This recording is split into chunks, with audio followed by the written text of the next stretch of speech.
Loretta, I am really charged up to have you on our discussion today and get to know you and have our audience get to know you a little bit better. Obviously, you wrote this book, Being My Mom's Mom, and we're going to dive into the challenges and rewards of being a caregiver.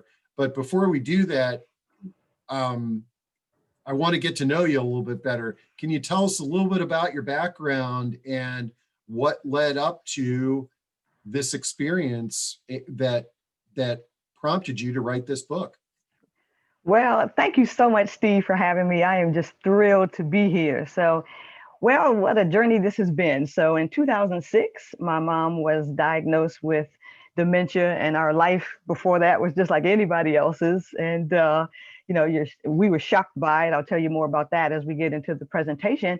But my mom has been, my rock for my entire life. She raised my sister and I as a single mom, and we've just been inseparable. So I think one of the first lessons you learn as a caregiver is you would do anything for the person you're caring for. So that's what this journey has been about. Just me being her fiercest advocate and doing whatever it was that she needs. And that continues today. She will be 92 in 4 weeks. Oh, wow. Okay. So that's great. So, well, let's just jump into this. And I think you have a PowerPoint that you were going to be using, correct? I do. Let's share that. There we are. So hopefully then, you can see that. Yep, that's great. Okay. And then I'm going to drop off the screen to give a little bit more room for people to digest your content. And what I want to also just remind everybody in the audience that feel free to type in any questions or comments into Q&A throughout the program. And Loretta, if a relevant question comes on while you're sort of giving us an overview, I'll just wait for you to pause and jump in and share that with you. Otherwise, we'll go through any questions and comments at the conclusion of your talk. That sounds perfect. Thank you so much again, Steve, for having me.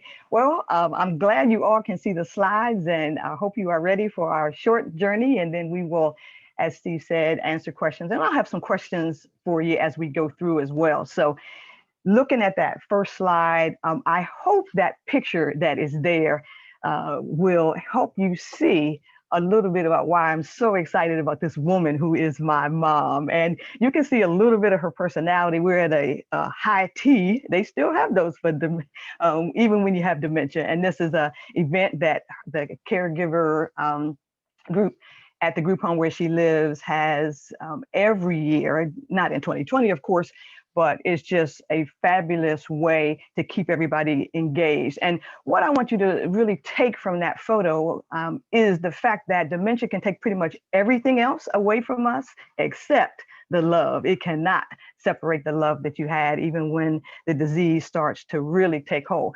So as I shared with Steve, one of the things that you'll be know better when we get done is a whole lot more about our family than you probably wanted to know. So as we get started, let's see here. Hold on. Test the little thing. Oh, it says I need permission, so hold on. You're okay. What are you trying to do? There we go. There we go. See that? Yeah. Practice makes perfect. So one of the things that is so cool about our family, at least I think it's cool, is that we are fifth generation Washingtonians. There are not too many of us around, but we have just always loved being in the Washington, D.C.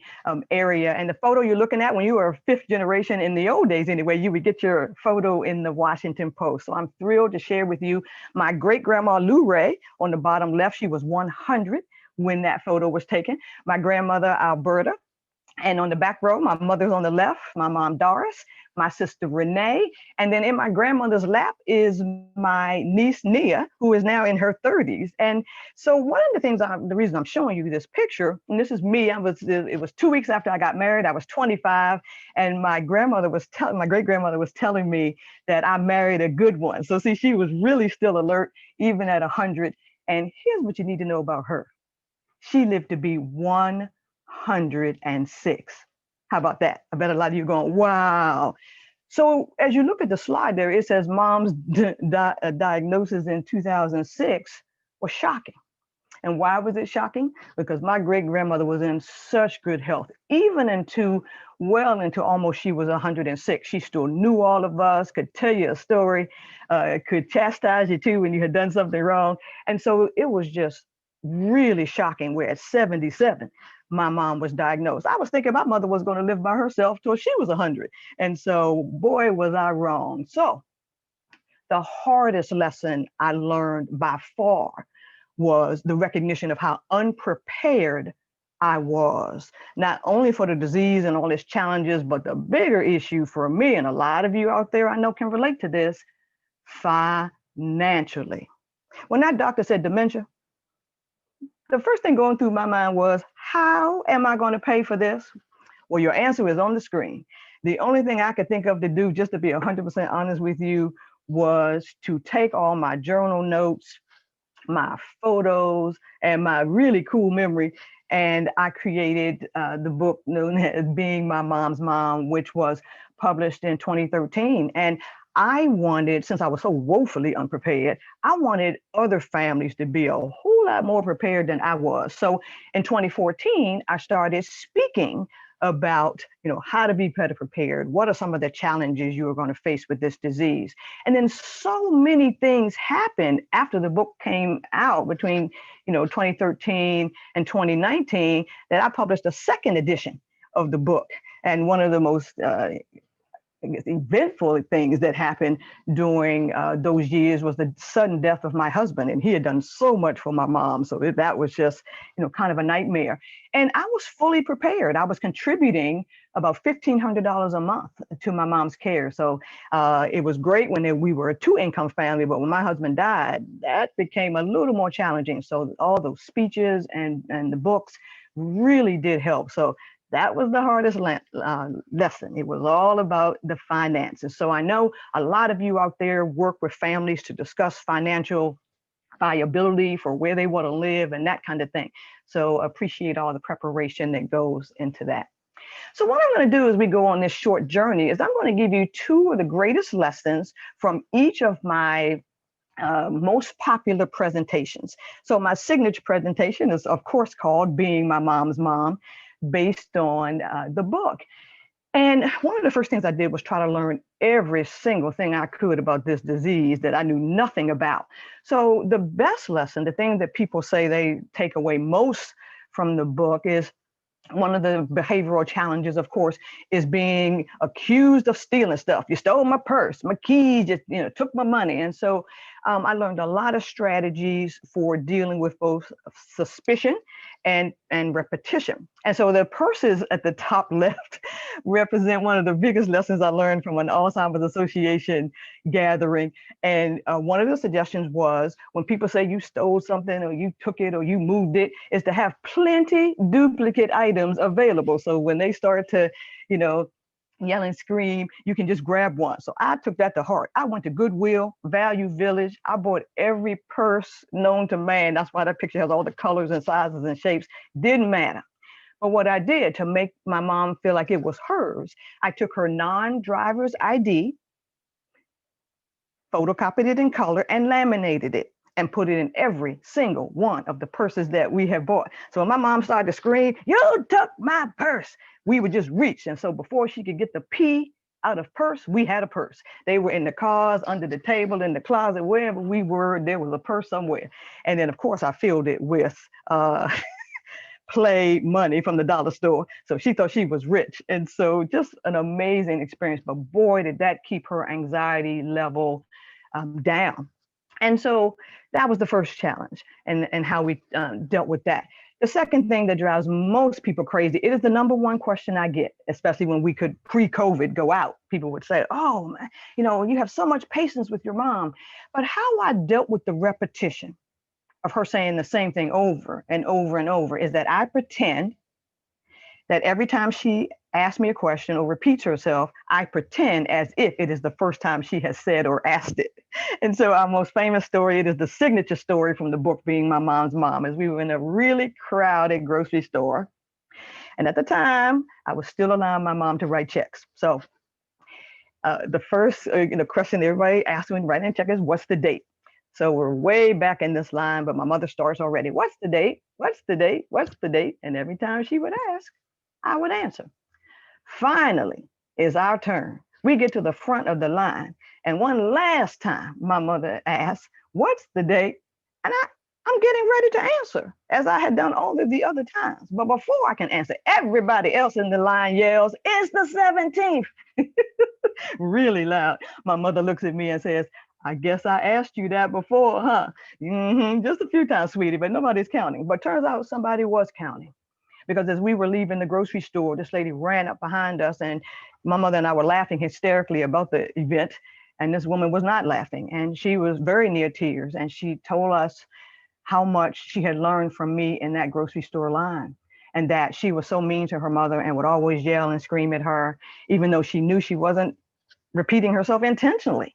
And she asked me how I did it. She told me my mother had asked 30 times what the date was. I never changed my tone. I never yelled, screamed, any of that. And so I shared with her, how I count to 10. And in Being My Mom's Mom, we talk a lot about how to increase your level of patience. And so I hope those strategies help you. The second item there on the slide says that our Lego connection remains. What does that mean? This picture was taken about 2 months before my husband died. And you can see my mom's going to town on some Legos. Everybody has been to our house to see the Lego connection. My mother hasn't known me for 6 years. On my 55th birthday in January of 2014 was the first time my mom didn't remember me. And of course, you're devastated. Our only connection to this day, she recognizes me and she smiles and says, hi, whenever she sees me, even through the COVID glass of today. But she can't remember my name or that I'm her daughter. But I guess she remembers the thousands. I say again, the thousands of hours we spent building with Legos when I was a kid. And so when you get the Lego bricks out, she comes alive. So the Washington Post photographers came out, the New York Times, everybody has come to watch this because that blank stare goes right away. And so it has been such a great connection. I'm probably the only Lego facilitator that you know. I'm a certified facilitator, a training facilitator in a methodology called Lego Serious Play. Google it next time you're bored. And it had such a good outcome with my mom. She just loved it, that where it says, I expanded the connection. Well, what does that mean? It means that I decided to do Lego art and other Lego programs with folks with dementia. So this is I love these folks in this picture. This is the group from the intergenerational program in Harrisonburg, Virginia, right down from James Madison University. And it was Lego day there. And so I drove the 2 hours down. The gentleman in the middle picture, he doesn't do any activities unless it's Lego day. And so look, you can't see, but that's a smile for him, I got to tell you. And then the lady that is with the gentleman at the top picture, he has Parkinson's and he can no longer put the Lego bricks together. So when it's Lego day, he makes sure his wife is there. He tells her where to put the Legos and she builds it. So I insisted she get in the picture because she did a lot of the work. But look at the smiles on those faces. And for those of you familiar with Collington, I've done Episcopal Life Community. I've done some programs for them as well. So whatever connections we find to deal with our loved ones, is wonderful. So I didn't want to just restrict that to my mom, but share it with others as well. So if you want to write in the chat, how have you dealt with some of the challenges of either the behaviors of dementia or some of the other things that folks that we are caring for have? If you want to put some of the strategies in the chat, and then we'll come back to them when we get to the end. So these are the 2 lessons from Being My Mom's Mom. Now, I stumbled upon my second presentation, the second most popular one, which is called Lifting the Spirits of the Caregiver. And that came about because several people were telling me how inspirational I was. And one lady in particular, I still have the voicemail from 3 years ago. she sent her people to a presentation I had done in the library in Hershey, Pennsylvania. And they didn't want to go. Let's be honest. They hated coming. I knew who they were as soon as they walked in. And they head down. I don't want to go to training, but we were laughing and dancing and doing all this stuff. So she left me a voicemail that said, I don't know what you did to my people, but I'm inspired. And I wasn't even there. And so that she said, you need to do this lifting the spirits thing all the time. And so it was born. And so the first really good tip that people love from this presentation is I talk about a joy folder. If you don't know what that is, I didn't make up the title, but I certainly used it. So if you have a folder on your phone or in your file cabinet at home, fill it with things that make you feel good. So on the worst caregiving day, you can look in that file folder or whatever and feel good. So you saw my Lego connection. So this way, if you're my friend on Facebook or LinkedIn, you saw that this Sunday I posted a joy box made out of Legos, and I pledged to every month change the content. So the card that you're looking at the top, the best thing about knowing a person like you is everything. Here's the original card, and people make me cry when they send me this stuff. But the woman was talking about how devastating a disease Alzheimer's is, and thanked me for giving them hope. So that was wonderful. And then the rocks you see, those showed up at my house along with the evaluation that the woman who sent the rocks had turned in at the place where she saw me speak. And she wrote on her evaluation, Loretta is the best speaker ever. She could motivate a rock. So there you go. So there's those dream, courage, inspire, and harmony rocks that she sent to my house. So if you don't have a joy folder, and I encourage you to create one that can lift your spirits when you're down. And if you're having a bad, caregiver day, and I hope that suggestion helps you. My other recommendation that we talk about a lot and we laugh so much during the lifting the spirit of the caregiver, it's almost like a retreat, so to speak, is, my greatest lesson from dementia in particular is being physically present.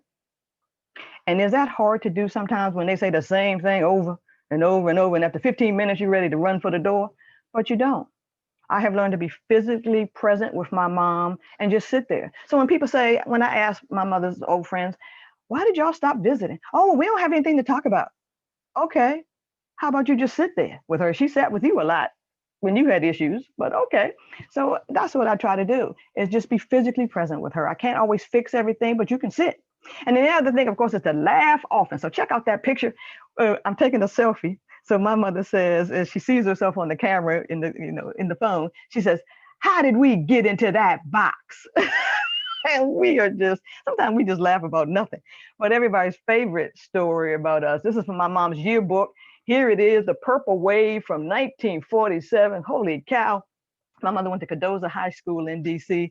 And so the New York Times was interviewing us, about our journey and everything. My mother's on the front row of this picture with the black sweater and the checked, the plaid skirt, and you can't really see, but she's holding some maracas, go mom.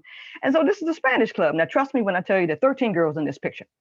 So the New York Times photographer, he's, amazed that my mother can flip through this yearbook and name all these people in the Spanish club and the other pages too. So she's naming Becky and Susie and Mary Ann and all that. So the gentleman says, oh, well, there is who's that boy on the back row? My mother looks at the pictures. I don't know who that boy is. We weren't friends. I have no idea who he is. And so he says, well, that's so odd. You can name all the rest of these folks, but you don't know the boy. She's like, no, I don't know him. And I don't know why he would want to be in a club with all girls in the first place.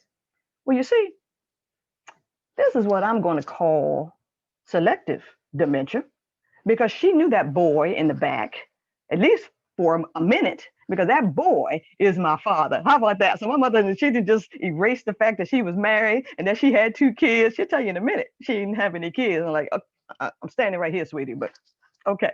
So that is just like the funniest thing ever. So she just wrote, I mean, she raised us by ourselves, but I don't think the marriage was that bad, but she has totally erased it. And so I think that was probably her choice. But in any case, you just have to laugh at some of these things. So yes, is it hurtful when they don't remember you? Of course.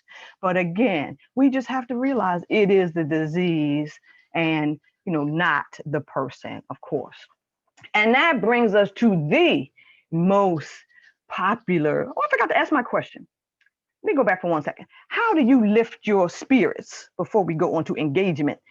what do you do right now to lift your spirits? And if you want to put that in the chat, and then we'll come back to it. I don't want to leave you without being able to Yeah, folks, say. I'll just, you can go ahead and type some ways that you might lift your spirits when you're in a Yes. challenging situation, and I can read them to Loretta. This Yay. is awesome, Loretta. I tell you, I'm glad my mic has been turned off because you've got me laughing quite a bit here. Thank you so much. Okay, so now we'll move on to the engagement. So after March, I still work full time, by the way, which I probably didn't say. And people think I'm crazy. I give up my cell phone number at every single presentation that I do. So I've been working from home since March 20th, like everybody else. And because I have given up my phone number at every presentation, my phone started to really ring when those adult daycare, programs started closing. People go, Loretta, what am I gonna do with mama? She's home all day, or my dad, or whomever. And so I threw together, I do mean threw together, this program that has been, it has been mind blowing how popular it has become. So I stand up here and do this little show and tell. I have a desk that I put behind this chair, and I stand up and show all the things and how they have worked. So 2 lessons I want you all to take from our 14-year journey that has been true almost the entire time. So first, have a variety of activities on hand, because what works today may not work tomorrow. Like, so people will call me and say, Loretta, I tried that thing and she only played with it for like 3 days. Uh-huh. Did I not tell you that what works today may not work tomorrow? And so try these things. So you're watching, what you're looking at on the screen, 2 things. My mom is creating a puzzle on Christmas Day of 2019. Now I have a video, I'd show it to you, but I cried through the whole thing. And, I just want my mom to feel like she can still accomplish stuff, because she can. I didn't, of course, see her for Christmas this year, so there are no pictures, but it's a 16-piece puzzle called Puzzle to Remember, specifically for dementia patients. And I thought I was going to have to help her with it. That woman did the whole thing by herself. Who knew? And when she got to the end, I was like, you did that. And she said, I did that. And she was so proud of herself. So that's why number 2 says, focus only on the things they can still do. If I made a list of all the things my mother could no longer do in 14 years, it would be a huge list. I choose not to go the negative route. So I'm gonna just focus on all the things you can still do. So remember when we were little, our parents would put all the ugly things we made on the refrigerator. Remember that? I put up stuff my mother has made or whatever, because I'm proud of the things that she can still do. Now, in the picture on the right, that's a backyard visit, obviously, because she's wearing a mask. And we were playing catch. And this is one of people's favorite things. It is what they call an emotions ball. I'm a trainer by trade. I work for I'm a contractor for the Department of Homeland Security. We'll leave that there right now. And this has all kinds of emotions on it. Now, my mother was very quiet to begin with, very un-Loretta-like, I have to say. And when she was first diagnosed, I wanted her to talk about how she was feeling. And I use this in a lot of my training classes, and it worked wonders for her. So whatever word your thumb falls on, that's what they discuss. So I wanted my mother to tell me how she was feeling. And now we just play catch with it. She can still read, but she just reads it off. She doesn't associate meaning with it. And so that was wonderful. So we just love throwing the ball around outside. But I hope that helps you to focus on what they can still do, because without it, where are we? And so look at this picture. The 3rd of my books, and you'll see them all in a second, is a coloring book. My mom had gotten so frustrated with the regular coloring books because the areas to color in were too small. So I named this an intergenerational coloring book, because kids can have big spaces to color, as can adults. I know that's hard to see, but you can see they're just shapes. I made from Microsoft Word, but I let my mom pick out all of the final things that went into the coloring book. So who knew you could do that at 90, right? So it came out last year on her 90th, in 2019 on her 90th birthday. And I'm so proud of it.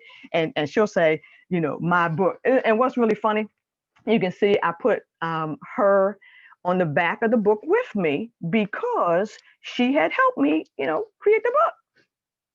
At the last backyard visit in November, she's looking at the back of the book. She looks at me and says, what are you doing on the back of my book? Girl, girl, you wouldn't even have a book if it wasn't for me. But okay, so I'm gonna give you that. And we just, again, crack up laughing. But I just want us to continue to focus on all the things that they can still do. So I had this huge bag, and when I could take her out, I had this huge bag of all these toys, and most of what I have for her, a lot of what I made are things I've made. This is a Lego fidget toy that we use in the car when she could be in the car. And this one spins, and as the disease progresses, they really like bright colors. So I have a zillion of these fidget toys that I have made for her now that she can no longer build with the Legos like she used to. So we still use the Legos, but as the disease progresses, we just use it differently. That's all. And so that's the key to that. So those are the two lessons from my most popular presentation right now, engaging activities for every Alzheimer's stage. So I'd love it if you would put in the chat what activities you have used, especially during COVID where everything is closed. So Yeah. that's my most popular thing is, what am I going to do with mama? And so I have a lot of solutions, and I try to use that. This is probably what I'm most proud of. If mom understood this, all of the media attention we have gotten in 2016, the article came out 2 days after my husband died, and the writer had gone back in and said my husband had died suddenly. He was waiting for this article to come out, and who knew he was dying? And so just what an amazing thing that was.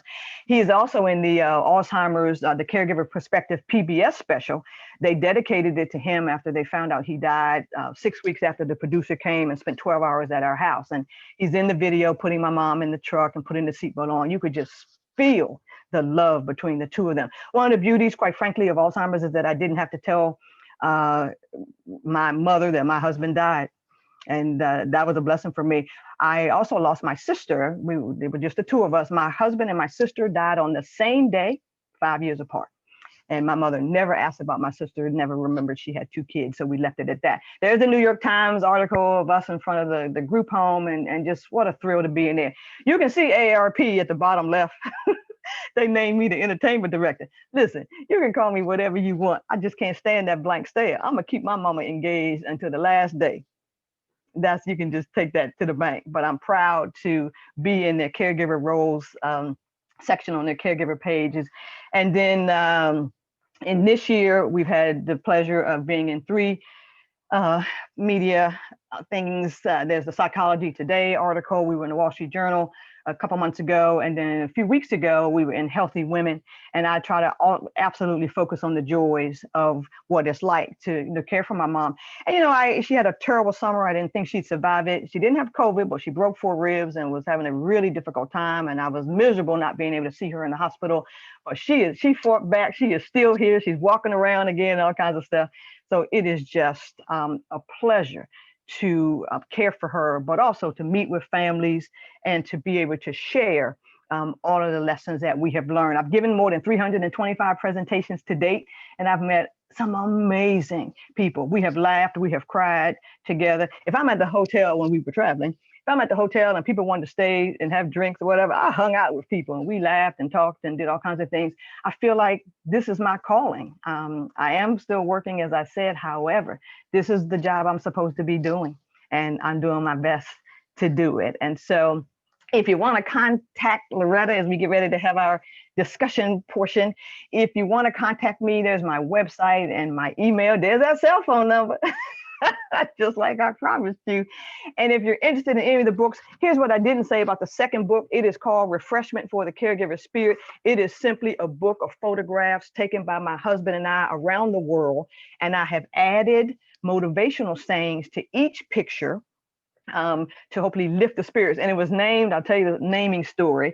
Refreshment is my mother's favorite word. Whenever we went somewhere, she would say, "Where are the refreshments?"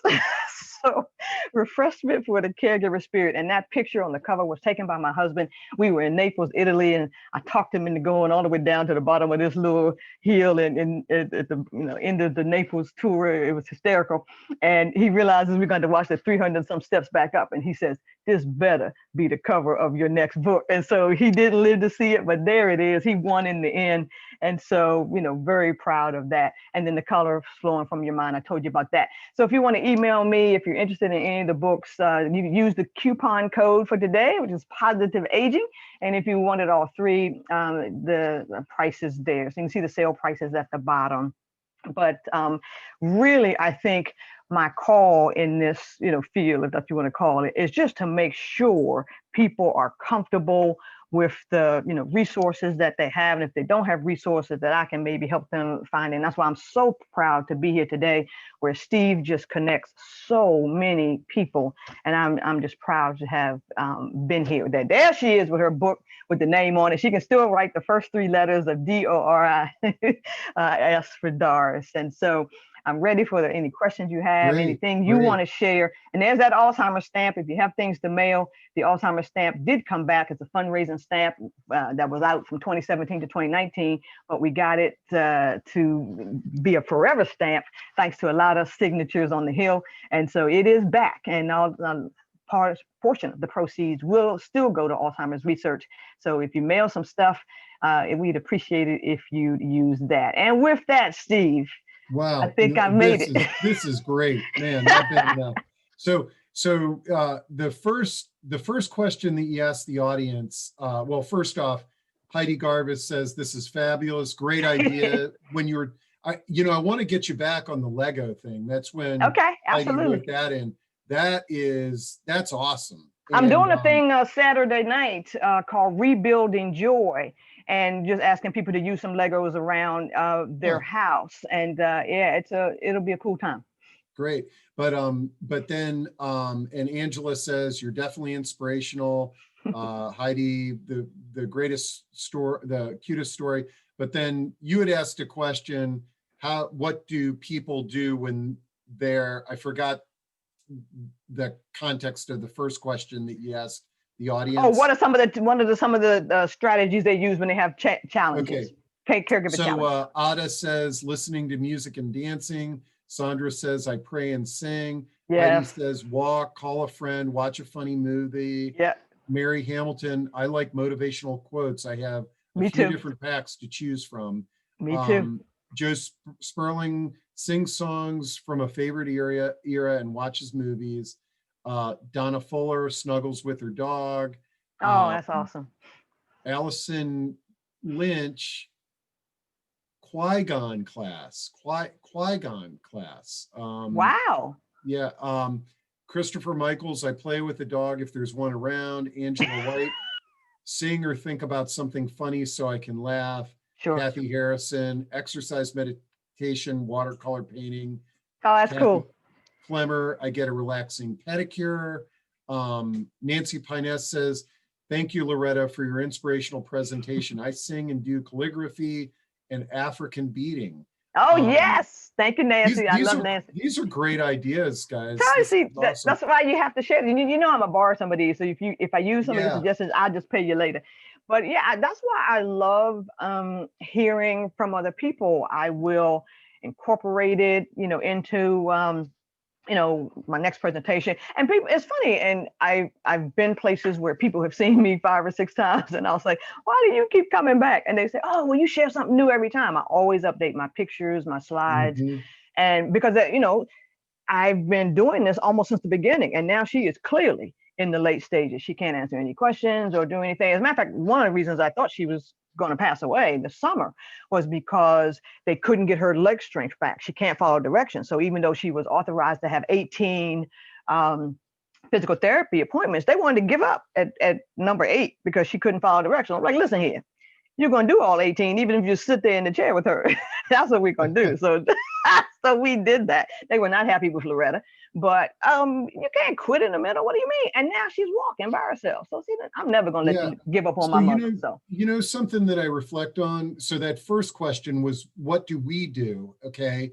Mm-hmm. And, I think it's really important that we share these things that we do with the people around us, sure, as often as possible, because if, in the future, we have, cognitive impairment, dementia, Alzheimer's, yes, these are probably going to be the things that we all want to migrate to. Oh, absolutely. Absolutely. And again, it just speaks to sort of the person-centered approach to care versus the sort of, hey guys, we're gonna come and do this today, Yes, being customized. Now, the second absolutely. question that you asked, I think you were talking About about, lifting the spirit. Yeah, what do you do to lift the spirits? Anyway, I think we had some of those and some of the oh, there's answers some that you good gave. ones Yeah, here. yeah, Yeah, so let awesome. me share these. So Okay. the Allison Lynch says showing her pictures of herself when she was younger, um, on FaceTime calls and talking about her Yes, memories. Um, absolutely. let's see. Heidi mentions the great media that you've received for what you're doing. Thank you. Angela White says, "I can't wait to meet you." Uh, That's perfect. Sandra Wilson says, "Please go back on how to order," and that's on the screen Yeah, right I now, did. Sandra. I saw that. But Yeah. but also, don't worry, I'm going to send the PowerPoint and links to all of that to everybody. Perfect. Let's see, Deb Merrimer from Buckley's for Seniors. Mhm. My mother-in-law loves country music, so we play some of her favorite artists. And while she is listening to the songs, we Google the artist and get interesting info about their Yeah, lives. that is perfect. Yeah, Oh, that's absolutely perfect. it really is. We've uncovered a lot of funny and I'm writing interesting that down. stories surrounding their lives. When we were able to meet in person, we would go into Google Maps and get the street view of her old neighborhoods or places from her Yes. childhood and see Yes. how much they've changed. We've also looked up names of old friends and boyfriends to see what we could learn about where they are now. Man, great ideas there, Deb. That is amazing. One of the things I do for the longest day, which is the Alzheimer's Association thing, is I walked. Last year I did 22 miles through DC and took pictures of what Georgetown Library looked like, in the 1930s, Mhm. and what the Georgetown Library looks like today. And back then, my mom and her siblings had to walk 2 miles because African Americans could only go to the library on Sunday. So I have some tremendous stories. The first thing my mother made us get when we were children was a library card, because she reminded us that it was a privilege and we were going to Wow. have a library card.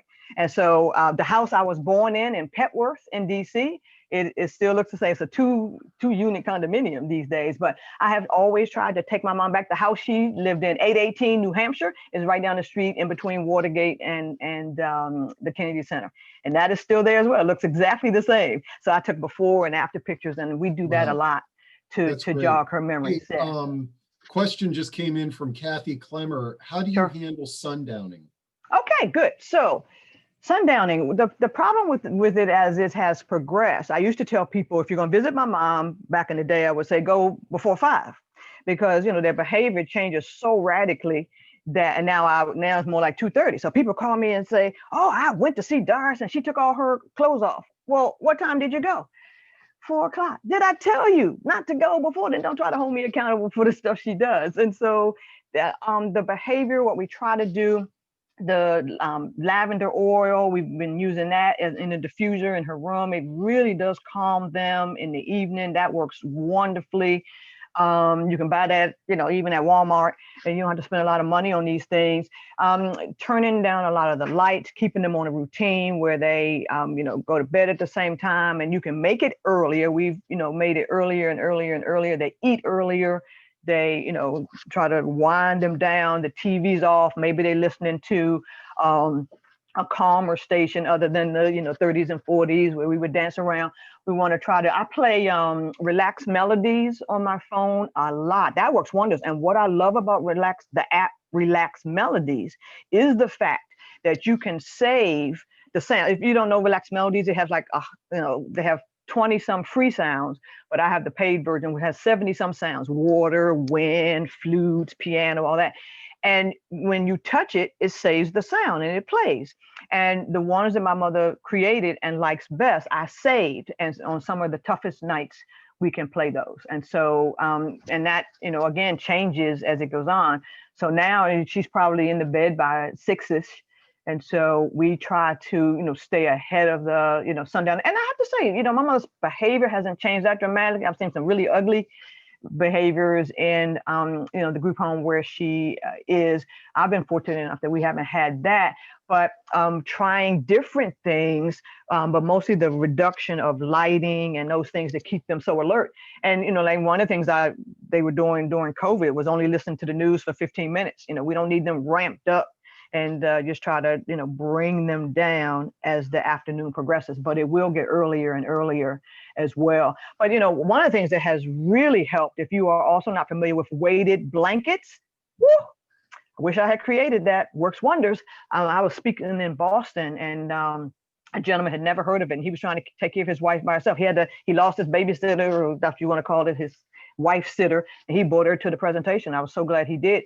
He had never heard of it, and he wrote me the next day and said, I ordered it right for him on my phone at the presentation, to help him. He had never ordered anything online, and his daughter called me and said it had showed up, and she slept all through the night after that.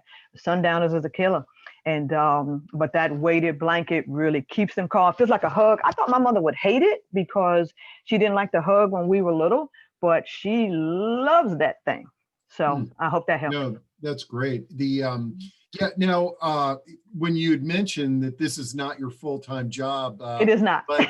but just out of curiosity, what is your profession, and what have so I'm a 30-year. I do security management basically. So I work with security and law enforcement folks, and mostly these days security. I provide training, and for the organization I work for, I provide training to non-security people to handle security duties in facilities that do not have security personnel. If that makes sense. Well, yeah. You're right. I mean, you found your calling. This is my calling. In this challenge, in the challenging experience, and you're very inspirational. But Thank you. But what a legacy for your mom, because although the challenges that your mom is going through, she inspired you to go in this direction. Yes, and you'll be remembered forever because of it.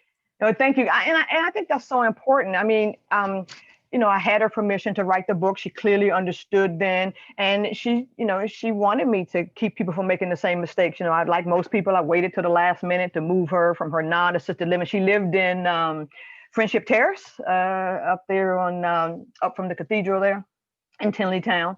And, she wanted to be independent all that time. And then I wasn't getting good reports about what was happening. I worked right down the street from her at the time, and I had lunch with her sometimes. And but it got to the point where I had to pay somebody to stay with her until I found a place for her to go. And so that was a very stressful time. But like most people, you see the signs and you think nothing of it. Like, oh, it'll pass. And it doesn't. And so I just encourage people, when you start to see those first signs, there's some little quizzes you can take online to see, is it just I forgot my keys, or is there something more to it? So more than anything, I just want to help people not make the mistakes that I did. So I hope that is key. You helped Kathy Clemmer, the person that asked about sundowning. Yes. Because she said, "Thank you. My mom is 94 and she lives with me." So, and I tell you, one thing that I would say, one solution that's been amazing for people like Kathy who are caring for a loved one at home is adult daycare. And it's so unfortunate that in Maryland, adult daycare centers are still closed. Right. In Virginia, they've started to open them with restriction, but I've never, this pandemic has really emphasized to me how important adult daycare is for those people caring for loved ones at home. Absolutely. It is. That is so key. Let's see. Okay. Bobby Burkhart with Home Organizers says also, okay. Loretta, you're inspirational. Thanks for sharing your experience. Let's see. Was impressed that the things you do to lift spirits, you do with your mom. My thinking was things I do to feel better when not with my mom. Oh, I do both. I do a lot of both. Yeah. Yeah. But very good, Allison. I'm really glad you pointed that out. Mm-hmm. And we've all talked to so many people that get so frustrated with their parents. And it's easy to see, it's very easy to see how that can happen. But I like Ada's last statement here. She says, "You're so amazing, turning lemons into lemonade." And we all have to just remind ourselves that they're not doing that. Our loved ones are not doing this intentionally. Right. And we've got to, think like Loretta and look on the positive side. There's always a positive side that you can look on. But I also, I cry a lot too. And let me show you one quick thing. Oh, When you're honest with people about how you're feeling, they can support you. And so I had shared with my best friend during the pandemic. My mother, I was separated from my mom for 99 days. It was the longest 99 days of my life. I went to both college and grad school here in DC. And so, I got my bachelor's from Catholic and my master's from GW. So it's kind of like, And I'd never been away from her that long. So I was, crying and explaining to my best friend how miserable I was. And when you're honest with people, I call them my lifelines. And when you're honest with people, they can help you. So a couple of weeks later, this box shows up with 2 photo pillows in it for us to hug when we're not together. Look at that pillow. And so it's the me and my mom and my granddaughter. So whenever I'm miserable, I can hug that. And she bought one for my mom too. And so I ran it over to the group home. They sanitized it, of course, and they opened the door and called her so I could see her reaction to that pillow. And I mean, I burst into tears. Idea. It's that's amazing. A great gift idea. She doesn't put the thing down. I wish we'd had you on in November, because we probably would have sold a bunch of those. But a suggestion that I had given to somebody who was moving their mom into a home, and they were concerned about not being there. I found this website that made cardboard cutouts of people, and so they gave mom in her apartment that she was moving into cardboard cutouts of the whole family, so they were there with her when they couldn't. See, that's really awesome. Let's see. Ada says, have you ever had the experience of an Alzheimer's client being afraid to use the loo, and what solution do you proffer? Say that one more time.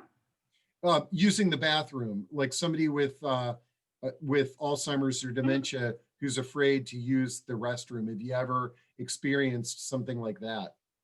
Yeah, and one of the things that happens a lot is, they want me to stop sharing. Okay. One of the things that happens a lot in the middle to late stages is they tend to forget, they forget almost everything, but they become afraid of water. That's one of the challenges.